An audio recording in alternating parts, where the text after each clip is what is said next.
वैसे तो अर्थ पूर्णतः स्पष्ट है। पुरुष सूक्त में हम परमेश्वर को पुरुष नाम से कह रहे हैं और इसमें उसके यजन भी कहा गया है, उसका एक विशेषण गुण यजन कहा गया है। तो उस यजन स्वरूप जो पुरुष परमेश्वर है उससे ही ये वेद उत्पन्न हुए हैं, ऐसा कहा गया। और वेदों में जो क्रम होना चाहिए, इस ऋग्वेद के मंत्र के अनुसार, इस पुरुष सूक्त के इस मंत्र के अनुसार, तो कहा ऋचा, सबसे पहले ऋचाएं ऋग्वेद, सामान्य सामवेद गिरे उत्पन्न हुए। पहले ऋचाएं ऋग्वेद उत्पन्न हुए, फिर साम उत्पन्न हुए। छंदांस जज्जिरे तस्मात, तस्मात उससे जज्जिरे उत्पन्न हुए। जंधातु से ये जंजीरे वैदिक शब्द बनता है, उससे छंदांश उत्पन्न हुए। तो यजु तस्मात अजायत, छंदांश के पश्चात कहा गया है तस्मात उससे अजायत उत्पन्न हुए यजु, उससे यजु उत्पन्न हुए, अर्थात यजुर्वेद के मंत्र उत्पन्न हुए। तो एक तो यहां यह बात स्पष्ट हुई कि ऋग्वेद में ही चारों वेदों के उत्पन्न होने की बात स्पष्ट रूप से कही जा रही है। अतः आधुनिक कुछ लोग जो ये अटकल लगा रहे हैं कि अथर्ववेद बाद में जोड़ा गया, ऋग्वेद प्राचीनतम है, उसके पश्चात सामवेद यजुर्वेद आदि आए और अथर्ववेद सबसे अंत में, या यूं कहें कि बहुत समय के पश्चात आया, ये कल्पना यहीं ध्वस्त हो जाती है। यदि ऋग्वेद को भी प्राचीनतम माना जा रहा है तो उसी ऋग्वेद में चारों वेदों के नाम और क्रम बताए जा रहे हैं। हम लोग तो मानते हैं कि वेद एक ही ग्रंथ है, उसके 4 भाग 4 संहिताएं हैं। जैसे रामायण में 7 कांड है, वैसे ही वेद में 4 संहिताएं हैं, वेद पूरा एक ग्रंथ है। हम लोग तो ये मानते हैं। लेकिन जो हमारी इन परंपराओं से परिचित नहीं हैं, वे अपने तरीके से कुछ अटकलें लगाते हैं, उसे अनुमान भी नहीं कर सकते, कुछ भी अनुमान लगाने के लिए भी कुछ आधार तर्क प्रमाण होना चाहिए, ये कहेंगे अटकलें लगाते हैं। तो यहां स्पष्ट हो जाता है कि यजु से पहले छंदांश अर्थात अथर्ववेद उत्पन्न हुआ, सबसे अंत में यजु उत्पन्न हुआ। वो अटकल लगा रहे हैं कि अथर्ववेद बाद में आया। अथर्ववेद के कि शेष वेद जो है वो जिस स्तर की बात कर रहा है, अथर्ववेद में कुछ थोड़ा अलग तरह से है, तो ये हो सकता है बाद में आया। भाषा एक समान है, शैली एक समान है, पूरे संहिता का गठन एक समान है, कहीं कोई अंतर नहीं है। हम कैसे अलग कह दें? तो एक है। इसमें एक और महत्वपूर्ण बात जानने की है कि छंदांश कहा गया है अथर्व के लिए। एक बात ये ध्यान दीजिएगा, इसमें ये सभी शब्द बहुवचन में आए हैं। ऋचा अर्थात ऋचाएं, ऋग्वेद के मंत्र को ऋचा कहते हैं। तो यहां अलग से कुछ नहीं कहा गया, ये बताया गया ऋचाएं। सामान, ये भी बहुवचन है साम का, तो सामवेद के जो मंत्र हैं उनको साम कहा गया। छंदांश, यह भी बहुवचन है, छंद का बहुवचन छंदांश, तो अथर्ववेद को छंदोवेद कहते हैं। या यूं कहें तो अधिक उपयुक्त होगा, जो मूलतः छंदोवेद है उसे अथर्ववेद कहा जाने लगा, इसी कारण से उसका अथर्ववेद नाम अधिक प्रचलित हो गया, तो अब हम उसे अथर्ववेद के नाम से ही जानते हैं। ऐसा क्यों हुआ, यह अलग शोध का विषय हो सकता है। आप सब लोग अपने अपने तरीके से शोध प्रयास करने के लिए स्वतंत्र हैं, परंतु इतना स्पष्ट है कि वैदिक साहित्य में, प्राचीन ग्रंथों में इसको छंदोवेद ही कहा गया है। अथर्व नाम कुछ बाद में मिला, ऐसा हमको लगता है। हो सकता है कुछ अन्य विद्वान हमारी इस बात से सहमत ना हो, तो सबको अधिकार है अपने तरह से विचार करने का। लेकिन जो थोड़ा बहुत अध्ययन स्वाध्याय हम कर पाए हैं, तो हमको ऐसा लगता है कि वैदिक काल में मुख्य रूप से आपने देखा स्वयं ऋग्वेद में या अन्य वेदों में या अन्य वैदिक साहित्य में छंदो वेद ही कहा गया है, छंद कहा गया है, छंदांश कहा गया है, छंदो वेद कहा जाएगा, एक ही बात है। अथर्व शब्द का प्रयोग कुछ बाद में प्रचलित हुआ, ऐसा मुझे प्रतीत हुआ है, जो कुछ कुछ अध्ययन में थोड़ा सा कर पाया हूँ। तो एक तो ये भ्रम दूर हो जाए कि छंदांश जो हम कह रहे हैं या अथर्ववेद को ही कह रहे हैं, ये स्पष्ट है एक प्रकार से। और क्रम तो आ ही गया, ऋचाएं ऋग्वेद, उसके पश्चात सामवेद, उसके पश्चात छंदांश अर्थात अथर्ववेद, और सबसे अंत में यजुः यजुर्वेद। तो इस क्रम को रूप में भी हम ग्रहण करते हैं। यजुर्वेद ही कह सकते हैं कि धीरे धीरे ऋग्वेद से प्रारंभ करके ऋग्वेद का प्रथम सूक्त हम लोगों ने किया भी है, अन्य सूक्त भी किए हैं, तो प्रथम सूक्त ही किया है। अब देखें कहा तो परमात्मा के स्तुति करते हुए और क्रमशः देखिए सृष्टि क्रम तक आपको ले आया, रचना आपको बता रहा है। ये क्रम चारों वेदों में चलते हुए संपूर्ण प्रकृति का, ब्रह्मांड का परिचय आपको कराता रहेगा वेद। अंत में यजुर्वेद आते आते वो आपको मानव जीवन की अनेक दैनिक बातों तक ले आएगा।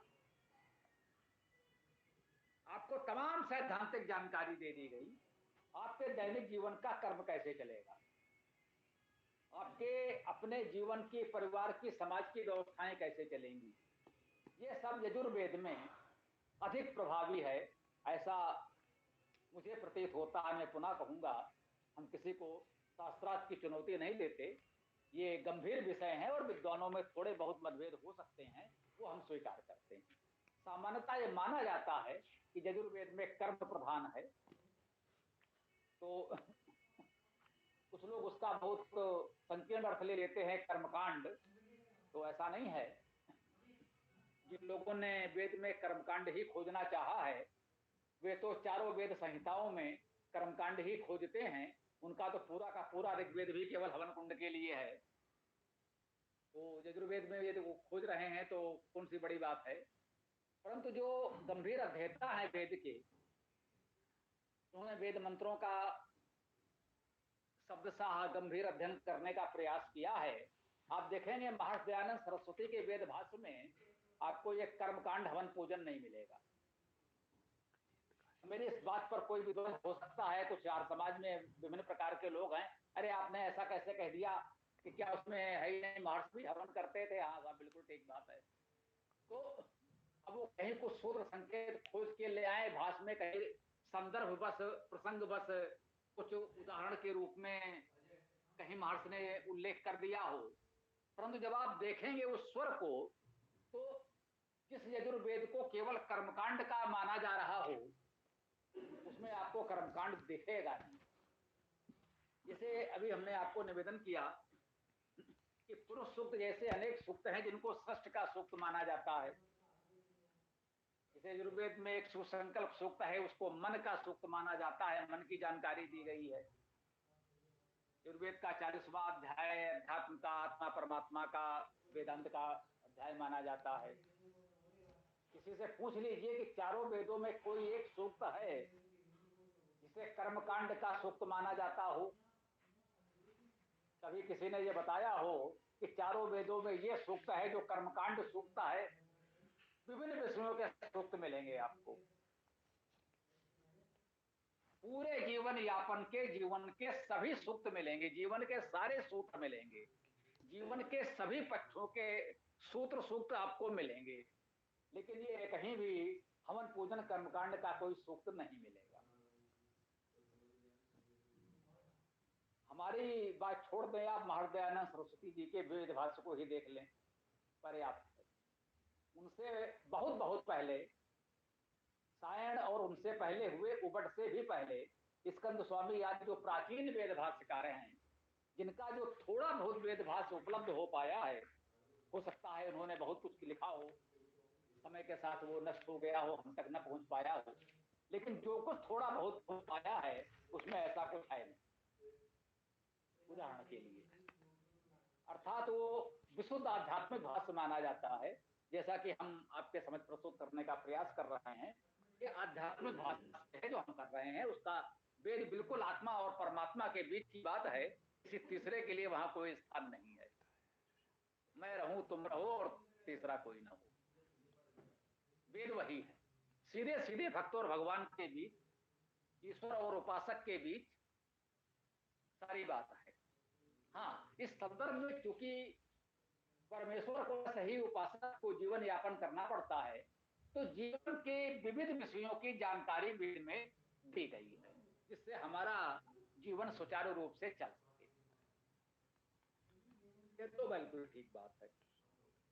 वैसे तो जैसे हमने कहा कि इस पुरुष सूक्त का ही उपयोग मूर्ति पूजा में होता है। मूर्ति का षोडशोपचार पूजन इसी पुरुष सूक्त से किया जाता है। और आप देख रहे हैं इतना पुरुष सूक्त पढ़ाए, कहीं कुछ ऐसा मिला नहीं। पुरुष सूक्त में ऐसा कुछ नहीं है। पूजा करते समय पुरुष सूक्त पढ़ते हैं, ये अच्छी बात है, हम इसकी निंदा नहीं करते। इसी बहाने आप वेद का एक सूक्त पढ़ते हैं, ये अच्छी बात है, परंतु पुरुष सूक्त के अर्थ में ऐसा कुछ कर्मकांड नहीं। तो ये बात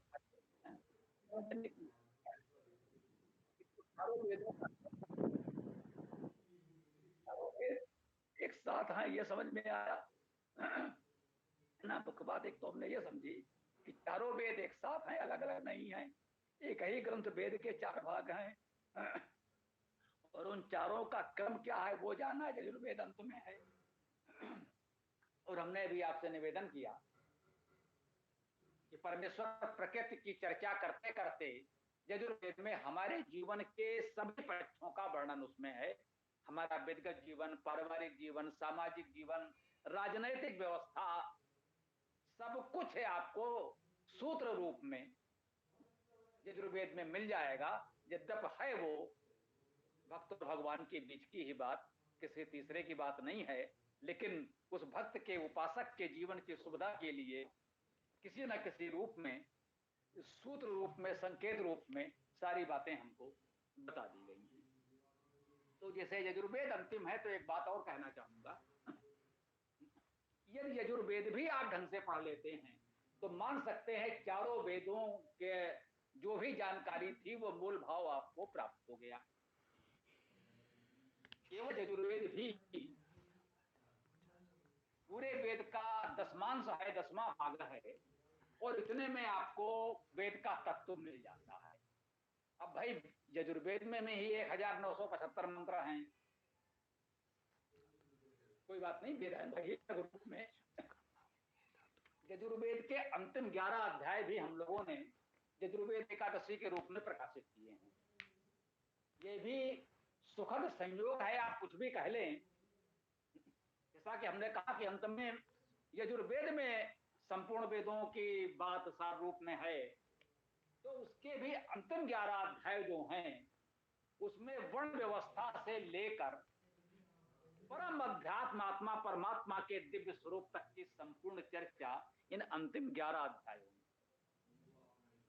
पूरा सामाजिक, पारिवारिक, व्यक्तिगत जीवन, जन्म से मृत्यु तक, भस्मांतम शरीरम, अंत में कह दिया इस शरीर को अंत में भस्म होना है, अब आप ओम का स्मरण करो, इस अवस्था तक आपको पहुंचा दिया अंतिम 11 अध्यायों में। अंतिम 11 अध्यायों का आशय है यजुर्वेद का 30वां अध्याय, वो वर्ण व्यवस्था आपको समझाता है। समाज में अनेक प्रकार के वर्ण हैं, 100 से अधिक वर्ण अर्थात व्यवसाय हैं। जो व्यक्ति जिस व्यवसाय को चुन लेता है, आप चाहें तो उसे उसका वर्ण कह लें। वेद में कहीं भी वर्ण व्यवस्था जैसा कोई शब्द प्रयुक्त नहीं हुआ। वेद में कहीं नहीं कहा गया है पूरे समाज को 4 भागों में बांट दिया जाए। उल्लेख है इतने प्रकार के कार्य समाज में है और लोग करते हैं, और उसने कहा इन सबकी हमें आवश्यकता। विभिन्न प्रकार के कार्य करने वाले, सैकड़ों प्रकार के कार्य करने वाले, सबकी हमें आवश्यकता। नचने गाने वाले भी चाहिए, लड़ने झगड़ने वाले भी चाहिए, कुछ अभिनय नृत्य संगीत करने वाले भी चाहिए, वो भी समाज की आवश्यकता है। उन सबका वर्णन यजुर्वेद के 30वें अध्याय में है, आप पढ़िए। और 30वें से 40वें तक ये 11 एकादश अध्याय हमने यजुर्वेद एकादशी के रूप में आपके समझ प्रस्तुत किया है। इसमें भी अगर आ जाए आप अंतिम 7 अध्याय तो आपके समझ प्रस्तुत किया जाता है।